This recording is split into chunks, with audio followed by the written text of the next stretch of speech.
Okay, so Meshem, thanks for joining this conversation. You're very Amazing welcome. to have you here. Let's start this just by you introducing yourself a little bit to know who is Meshem behind the drums. Who is this guy behind your drums playing so well? Okay, well, thank you. Thank you for inviting me to just chat. This is gonna be great. I love talking about drums. So, yeah, my name is Meshem Jackson, and I've been playing drums for many years, since I was around 9 or 10 years old, I guess. I had some interest in percussion. I did a little percussion class in school. I might have been in 3rd or 4th grade, maybe 5th, and I think my parents just saw that I had some interest in it. So I got my first drum set from a friend of my parents, and the drum set was caught up in an apartment fire. Must have been a kitchen fire, and they were able to save the drums, and they gave the kit to me. Well, so Wow. it was me. I was just like, all of a sudden I had this drum set, and they told me about it. I'm like, cool. And I was so it had some smoke damage, so we had to kind of clean it up a little bit, but it was an old Pearl kit. I don't know exactly what it was, but you know, this was back in late 70s, maybe 1980, something like that. And I was really small for my age, so a regular size kit was giant for me. Intimidating, especially after only really practicing percussion on, say, a practice pad or bongos or whatever. All of a sudden I had this giant kit. Smelling smoky and Yeah, it was really quite bizarre. And also a little bit of background. We lived in a small island town, Ketchikan, Alaska. 7,000 people, small town, small island town, no drum teachers, and that I knew of. So I really didn't have anywhere to kind of go to get any sort of education for this giant drum set. So really, sadly for me to know, I let that thing sit for who knows how long. I would get on it every once in a while. I didn't know what I was doing, but that was it. I really didn't have any direction. It wasn't until I was in junior high where music became a lot more important to me. And then I had friends that were like playing guitar. I had a friend that was a drummer. So I was just like, okay, yeah, this music thing is pretty cool. So I wanted to take it a lot more seriously. So I joined the school band class and started taking a lot more serious. I learned from some of my friends that actually knew how to play a beat, so I kind of learned that way. So I finally was able to jump up on my giant kit and start playing. Again, I was small. Even in junior high, I was really small. But I started having fun with the kit then and started realizing, boy, this thing really sounds horrible.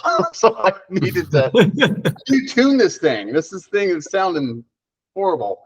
Anyway, so that was really my education, just kind of figuring it out on my own. We did not have, as you know, we didn't have YouTube back then. We didn't have any of this. And I was in a really small town. If I wanted to get any sort of education, I had to find a like a VHS, something like that to learn something. Well, at that time we had already modern drummer with the VHSs or no? Oh, I don't know. I'm not sure. Okay. Back in the early 80s. Yeah, maybe not. Maybe that's more 90s. Yeah. Maybe, yeah, exactly. Okay. So it was very limited what was available to me. And also I didn't know where to look really. So that's really my history from growing up and when I started to play drums. And how did it evolve? Well, so like I said, I was a junior high. I played in band classes. And then by the time I hit high school, I was in band classes. I did marching drums in high school, and I was able to join the jazz band. That was when I really got more of an education with drumming, because, and this kind of ties into what we're going to be discussing, I'm sure, is really about learning drums and how do young people learn and what do they have at their disposal. So again, I didn't have a private drum instructor, but once I joined jazz band, what do they teach in jazz? The number one thing is about learning how to play with others and listening and using your ears. They also put sheet music in front of me, and I sort of could read the basic like rhythms of it, but this was drum set notation. So I literally had to like try to figure it out. I was just like, okay, those look like those are eighth notes, hi-hats, that kick drum, where is that? So I had to sort of figure it out by listening and playing and then seeing it on the page. Okay, yeah, that makes sense. That's really how I learned how to really understand reading notation. But also it was because I was listening. So I really developed really good ears. I think a lot of people do that. If they, I feel like those young students that really develop well on an instrument, it's because they develop good ears. I truly believe that. Music can teach you, is what I feel, just by listening to it. You're going to learn. You're going to figure it out somehow. So yeah, I did jazz band in high school and marching drums. And then from there, I didn't know what I was going to do with my life. I was 18 years old. I went to college, played a little bit of jazz in college, and then I decided to get married super young, have a baby, and I dropped out of college, and because I didn't have any time for that anymore. So there's that. And then, interestingly enough, even though I have been playing drums for decades and decades, because I got married, because I had a kid, I sold my drums. I pretty much needed to just work, and I did not play drums for 15 years. And whoa, yeah, I know it's awful, but it just wasn't something I was able to do. I had my priorities at the time, and I was really young, was trying to hold a marriage together. We were super young, and we had a baby, and that marriage lasted a year. So that whole thing, anyway, without going into too much detail about my private personal life. That's fine. We don't need to get there. But yeah, the fact that I did not play drums for 15 years, it always just it was eating at me a little bit. It's kind of like I had this photo of one of my first drum sets that I ever had, the one that I sold. I had a picture of it, and I left it on my refrigerator, and it was always there on my refrigerator throughout those years, reminding me I needed to play drums again someday. And I had that on my fridge. I saw it every single day, many times kind of depressing, looking at it going, oh God, this sucks. Why don't I have a drum set? But I was hoping it was more of motivation, like I'm working so I can provide for my little family, but also so that one day I can play the drums again. And that was always a reminder on that refrigerator to get a drum set again. And what happened later on was, 15 years later, I don't know, I was in my 30s, and a friend of mine, a drummer friend, I had a shop. I had my own business, so I had a pretty big shop, and I had a spare room in the shop. And he would come by and chat with me sometimes, and he goes, "What are you doing with this room over here? I need storage for my drums. Can you store my drums? Can I store my drums in there?" I'm like, on one condition. I'm sure you know what the condition is. I want to be able to play it whenever I want. Set up your drums in that room, free storage, but I want to be able to play it. And he's like, "Of course, dude." So I hadn't been playing, like I said, for 15 years. And here all of a sudden, and this guy, he was a metal drummer. So his drum set was giant. That's why he needed room for that. Yeah, so he needed the room for it. 2 kick drums, like 5 toms, cymbals everywhere. And so I would work, I'd do my business and work, and then every day, and I was single at the time, and every day after work for 2 or 3, 4 hours even, I would dust off my shake the rust off, the dust off, and just play again. And that felt really, really good. And I was just playing on the thing, and I sucked. it's still in. Well, of course we say that we're our own worst critics, right? But literally, I was just on the kid just going, "Oh man, I have some work to do." So I practiced every single night, and which was fantastic. I really needed it. And then as soon as I started feeling like, okay, I'm able to play through songs, I'm able to do some stuff that I was able to do before. Great, feeling pretty confident. So I didn't know, I didn't have any friends that were guitarists. I didn't know really anybody. So I went to Craigslist, and there was a couple of guys that posted, hey, looking for a drummer for our band. We do grunge, rock and grunge. So I reached out to them, and I'm like, hey, I'm a drummer. I'll play with you. So that was my very first actual real band that I was in. Wow. And we got together and jammed out, and played a whole bunch of shows. And that's where it really started. Like, so this is another thing when it comes to how does someone get out there and get noticed. They're able to go out there and play with bands. You start with just one and just play as much as you can anywhere you can, because what will likely happen is other people will be there, other musicians, and this is what happened to me. And they're like, hey man, great drumming. You want to be in our band? That's literally what happened. And it just kind of went from there. And it ended up where I was in 6 bands. Whoa. And it got, it was a lot of fun. And I was able to juggle, sort of. There was a couple of times when I accidentally double booked. It's like, oh, sorry guys, I'm so sorry. I needed, like, I don't know. It was poor management on my part. But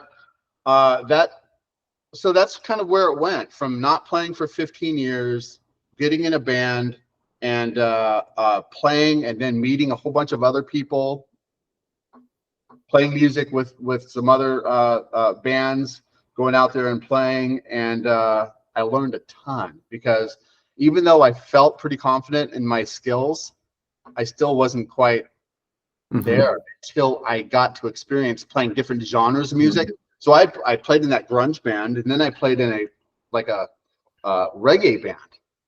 And I never played reggae before, but they're like, hey, do you want to play in our band? I'm like, sure. So and of course at that time there was the internet. So I'm like, drumming reggae. I play reggae drums. Seriously, that's what I did. I'd listen to the music, of course, and be like, okay, yeah, but I at least wanted to get a little bit more insight as to what not to do.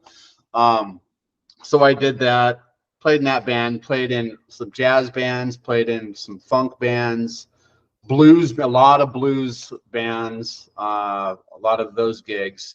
And so yeah, that's so then here I am now. So I'm 52 now. So this has been, I've been playing now for, I guess, 17 years from the time I stopped playing. So roughly 17 years, the past 17 years, I've been playing regularly with bands. And so now I feel like I can actually, I feel like I'm pretty decent now, finally. Now you feel like a drummer. I feel like an actual drummer now. Yeah, finally. Yeah. Wow, man, that's an incredible story. So you never had a long formal education in drumming. It was just out of necessity, right? Just adapting to whatever would come. Out of necessity. And of course, like I was in the school band, so that was good to be able to have some structure there, as far as like, here's your music, everyone's playing, you got the teacher up there doing this. So I got that was a good experience to learn. At least it got me into understanding sheet music. But I didn't get my real education until I started playing with other people in bands and playing live in front of people. That's where it's just like, oh, if I mess up, everyone's going to know, because the whole band is going to fall apart. Yeah. I think that's very inspiring, because the way I see today, most people aren't getting formal education anymore, because you have so much content online. So you just go to YouTube or whatever, right, and learn. But then I guess it also has this complexity of you always feel like you're playing, but you don't feel that you really know it. So you're not confident enough, right? Because That's usually exactly formal education gives you this diploma, right? So, oh yes, I am a drummer. If you exactly. don't have it, yeah, Yeah, and you have these check boxes. Okay, I'm able to do that. exactly. Now I have that experience and that experience. I learned from Yeah. this person, and you sort of feel like you have like, and you had that guidance Mm-hmm. of someone saying, "Yeah, you've done this, Mm. and you have that." So, Sure. yeah. Sure, that's cool. Now, your drummer's life today. Do you practice, for example? Yeah, practice. So I do teach drums. Uh-huh. So, and because I teach drums, that sort of gives me that um, motivation. I need to practice to make sure that Mm-hmm. I'm able to teach, especially intermediate students that already Mm-hmm. learn from YouTube a lot of their Mm-hmm. stuff. So they are learning all these chops and all this kind of stuff. So I need to keep up with that stuff. So I do try to make sure that I'm up to date on the latest trends, I guess, even though that's not that important to me. But certainly I Mm-hmm. want to make sure that when my students come in, they're like, oh, I saw this, it's really cool. I know what they're talking about. And Sure. so I can help guide them from there. I'm Good. down to just a couple of bands. I'm in a 9-piece band, Company Grand. We have a Uh-huh. couple of albums, which is great. So but that's what I'm doing now. What I teach pretty much full time, and then I have my bands. So, do you have time to practice? Getting away from that practice thing. I Mm. am. I consider myself a pretty lazy Uh-huh. drummer, Mm-hmm. because when it comes to practice, I really struggle with, for myself, carving out the time to practice. So for me, Mm. practice is, look, I am. I got my drum set right here. I might have something in my head go, and I just want to start playing. Then I'll Uh-huh. start just messing around, having some fun on the drums, and then something will come to me that might be like, oh wait, that was I didn't do that right. So then I'll spend some time and work on that pattern that I'm trying to do. So you create an exercise for I that create an exercise specific. just based, yeah. So based on just my own playing and my own like weaknesses, and like, oh, I got to try that again. So let me try that again. Can you So give an example? what I've been trying to get really a lot better at is doing a lot more linear style grooves. Mm-hmm. And Mm-hmm. so instead of just the hi-hat just being straight 8th notes or 16th notes, I try to break those up and do a groove pattern with my kick and my snare. But Sure. instead of just doing 8th notes, I want to try to do some sort of linear, hit the E's and ands, Mm-hmm. and Mm-hmm. then the next beat do just downbeat and then do it, and just try to do some interesting patterns with my hands while I'm keeping an ostinato groove underneath. So things like that, I'm trying to like get better at that limb independence and groove structure uh, Mm-hmm. between my limbs. So if I'm just playing a regular beat, oh, this is a cool beat, but man, I should try something different with my hi-hat and make it more dynamic, Mm-hmm. add some different accenting hits in there. So that's sort of what I do. I'm a groove player, not necessarily a Mm-hmm. chops player. And fills have always been more of my, like, yeah, I'll do some fills, but fills to me are feels. I think drum fills, it's a misnomer. Fills are, and even some of my students think this, they think a fill is a separate thing. A fill is not a Mm-hmm. separate thing. A fill is part of the thing that you're doing, a very necessary feel part of it, because you can do a standard drum groove and then all of a sudden just chop 1,000 notes into Yeah. it. But boy, that's going to seem like a totally separate thing. Why did you do that right there? Yeah. So for my students, I'm like, make it a feel. Make absolutely sure you're not going away from the feel of the part of the song that you're in, or even in the full theme of the song. Make drum fills feel good no matter what, because they're transitions. There's a reason for them. So that was Sure. always a real weakness of mine, doing Mhm. choppy drum fills that some of those like players are able to do. It's just like, how do they do that? So I'd much rather find something that comes from me and just feel it out. So that's how I teach drum fills. I teach drum feels. Whatever comes from you. I don't like to teach a drummer how to do a specific drum fill or a transition because it might not feel natural to them. Mhm. I'll give them some That's a great one. ideas. Yeah, try this. Or I'll get to know kind of who they are as a drummer. Tell you what, try it this way because I know it's going to feel good for them trying it that way. And it comes a lot more naturally to them. Mhm. So that's how I try to do it. So going back to the question of like me, my own practice, I am just trying to practice.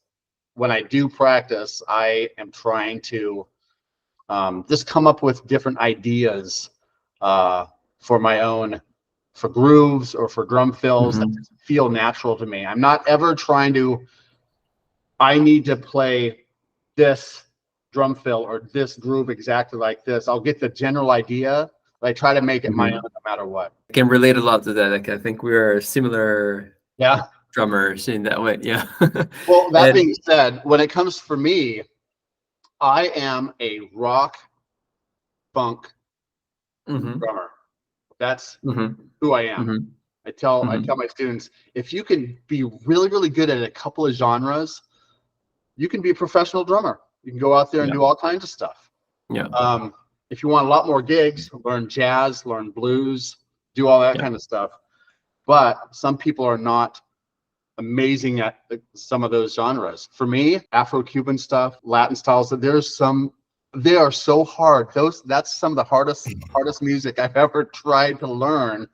So I teach my students just some of the basic stuff, the ones that are very necessary more in modern music, like bossa novas and things Mhm. like that. Super basic stuff. It's like, here's the general pattern, Mhm. that you understand the general pattern. What you do with it, there's some flexibility there, certainly, but you still have to listen. You still have to Yeah. listen to the music, what's going to sound good. But I'm not going to be able to teach them, go really in depth into those styles of music, Mhm. like Afro-Cuban. But we might have some fun, be like, hey, let's try this Afro-Cuban pattern just because it's really, really hard and might as well just try it. Yeah. Sure. So I'll do Cool. that with my students, but I don't do that personally for me. That's the Mhm. thing. I just don't like, oh, I'm going to learn this Afro-Cuban pattern. The only one I really learned was the Mozambique. I think that's the Uh-huh. only one I know how to play pretty okay. Mhm. So that's about it. So I can kind of show that off to my students. Oh, here's something. Ding, ding, ding, ding, Latin. ding, ding, ding, ding, ding, ding, ding. And they're like, ooh, that's really neat. I'm like, I'll show you how to do that. Other than that, that's where I'm at. That's my limit. Yeah, but what you said at the beginning, I think, is crucial. You teach them how to listen. Yeah, So you don't need to be the reference, right, anymore. Before, yes, before teachers had to be the reference of content. Now you don't right. need anymore. You need to inspire them and show them the way so they can listen to Yeah, big, amazing bossa nova Cuban drummers and say, exactly. okay, they'll figure it out, right? Yeah, exactly. Just That's for our job is just to like at least help guide them. If it guide them, like you said, showing them a particular musician, and that might inspire them just by showing them, uh-huh, and they'll get uh-huh. an inspiration that way. True, Yeah, true, totally. Yeah, yeah. Cool. Just to take on the feels thing. For me, I realized first time in order to match these two things into one and stop thinking about grooves and fills separately. The first thing is just remove the crash. Like you ah, never finish a fill in a crash, that's right. because if you do it, then it just marks a end of something and start of something Right. else, right? Yeah, yeah, yeah. And then you can use this crash in the second, third beat of the next bar, which sounds super cool. Ah, Yeah, yes, yeah, yeah, that's absolutely true. It's like crossing the bar line there because really you're totally. just trying to get from one to the next without having, like you said, this end. Yeah, Exactly, exactly. And the same yeah, thing for the first. You never start not never, but try not to start the fill in the one. yeah, exactly. right? Or you Yeah, don't have to finish it in the last beat of the bar. You can yeah. finish it in the third beat of the next bar if you want. Yeah, start it on Yeah. somewhere in the second beat of the one bar, and then you kind of cross the bar line, and then you kind of like finish it off somewhere in that next one. That's really a great exercise for students. Absolutely. Yeah, it's a cool exercise also to think so you can feel where you are in the bar. Right. Yeah. So you're playing, then you feel, okay, I'll start it in the, I don't know, in the third, and then you start in the third, and then you have to feel, okay, I want to finish in the second beat of the next bar. Yeah. And then you find a way to finish it, and then you have to get back to the groove in that beat, and not finish it, but do something until the beginning of the other bar. You have to really mix it. So that it's really nice exercise. Cool. Another thing, I see you do like now I understand why you have so many different stuff that you build, because I see you're very creative, very motivated with stuff you do. So maybe you find a new pattern, or for example, now you're studying more linear grooves. And I saw you launched a Independence, Limb Independence. Yeah, Limb Independence project. Yeah, and you have books, and you have a lot of content that you post online. So how do you manage to have all this? You have a family, you have full-time teaching. How do you manage everything? What's interesting is because you see it from now perspective. You see it, you see my content online, and it does look like I have a lot going on, but you have to also understand that I've been posting and I've been working on this for the past 6 or 7 years. So a lot of that stuff is just like accumulated content. So I spend maybe 30, 45 minutes, 3 or 4 days a week working on some content, which is not a whole lot of time. It's whenever I have a chance and I can do it. I'm not very consistent. I'll wake up some mornings and be like, oh yeah, I really don't have time for anything today at all. It's because I have like this and this and this to do. But then there are times I'm like, I have a moment and I'll think, oh yeah, I want to post something about this. This is a cool pattern. So I'll spend 30 minutes, maybe up to an hour and post something. So that's not a whole lot of time, and I can manage that. But again, it's not on a structured schedule, which is good and bad for me, because I sort of like, it's sort of, my ADHD brain, I need structure to help. But it's a lot easier for me just to not have that pressure on myself and just be like, I'll post whenever I can. And then that takes the pressure off. Then I'll be able to post. Another thing that I've been lately, because I've been doing this all on my own for, like I said, 6 or 7 years. But I started to create a few years back drumless backing tracks, and you see those online, drumless backing tracks. So I use Logic and I create drumless backing tracks. So I have a YouTube channel with that stuff, but I have some friends that own a local recording studio.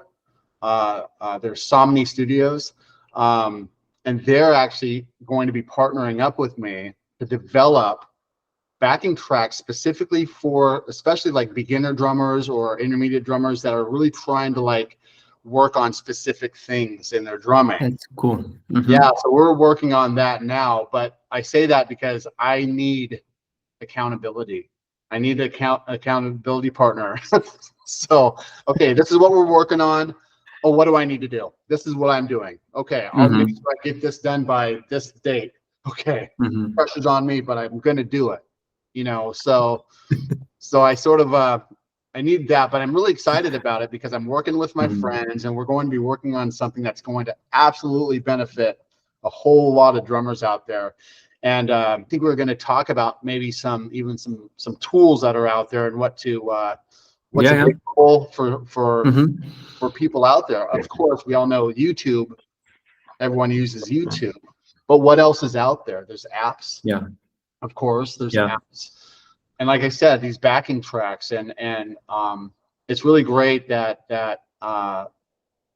young players or even old players, it doesn't matter the age, they're learning instruments. They have access to great technology and apps and some online education that we didn't have back then. So it's really cool. Let's get into that then, because what I do a lot of research in music education market, so have some statistics, and it's incredible the amount of people that give up in the first 6 months. Right. It gets to like 70%. Yeah. So wow. that's a shame, because imagine the amount of people that are super motivated in the beginning of the year or whatever, and then 6 months later they are frustrated. It's not just that they gave up; they're frustrated. They think they're not for music. You know, it is a shame, and it could be for a number of different reasons. Maybe they're frustrated because, well, there's different frustration points. I think there's definitely time limit frustrations for a lot of people, especially for adults. Adults. That was what happened to you, right? Yeah, absolutely. It becomes like, I just don't have time for it. They want to, they just like, time gets away from them. They have other commitments.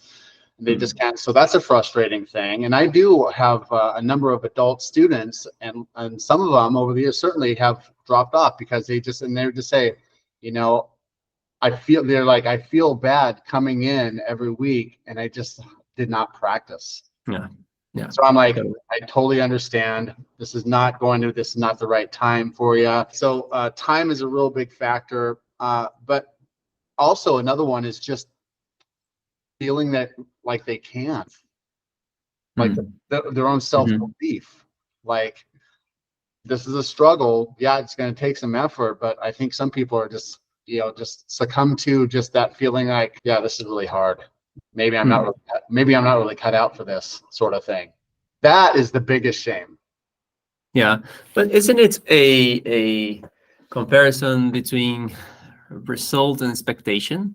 Like maybe the person comes with an expectation. When I say comes, not necessarily comes to the teacher, but comes to this plan, right, of playing drums, with an expectation of having instant satisfaction. And like, I think we today look so much for instant reward. Playing an instrument, dude, you have to study. You have to be patient. I know. You have to do it. I kind of use the analogy of like, you have this hill right here, but don't worry, at the top of the hill is a slide.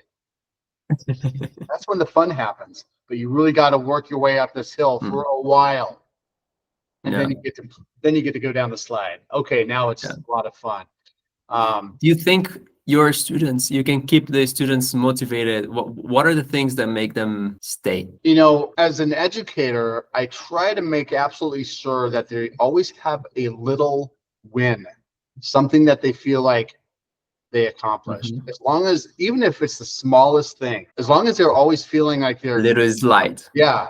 And there's ebb and flow to it, of course. I don't really structure my lessons too much. I try to have some flexibility.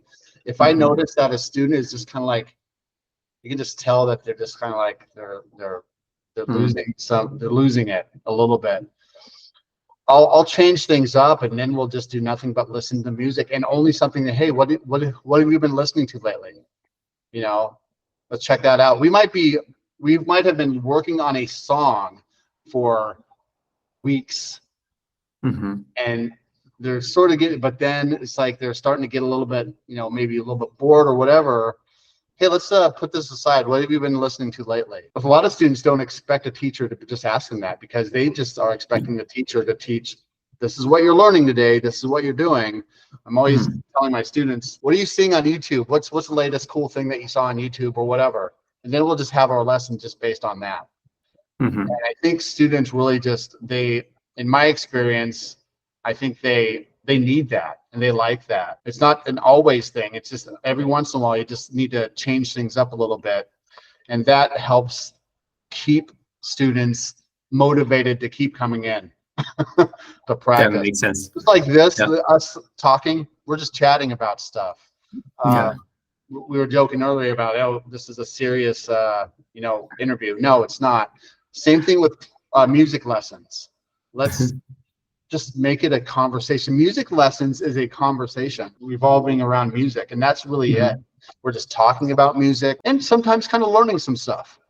You know what I mean? Instead of making it, this is what you need to do, this is what you have to learn now, this is, if you're going to a prestigious college or university, yeah, you do have to get to that level. But when you're young, you have to find a way to stay motivated and stay inspired so that you can get to that level, if that's the level that you want to get to. It's also a learning process to be patient, right? Yes. It's not just learning the drums. You need to learn to be patient and to accept your failures. That maybe this week you're not going to play what you wanted, and that's fine. Just And that's totally okay. All right, so give us a tip for whoever is starting now. So somebody just starting, a tip, just start. It's a good one. And the reason why it is funny, but the reason why is because sometimes it's difficult for people to start something because they just don't know what to do exactly. And that's okay. You don't have to know what to do.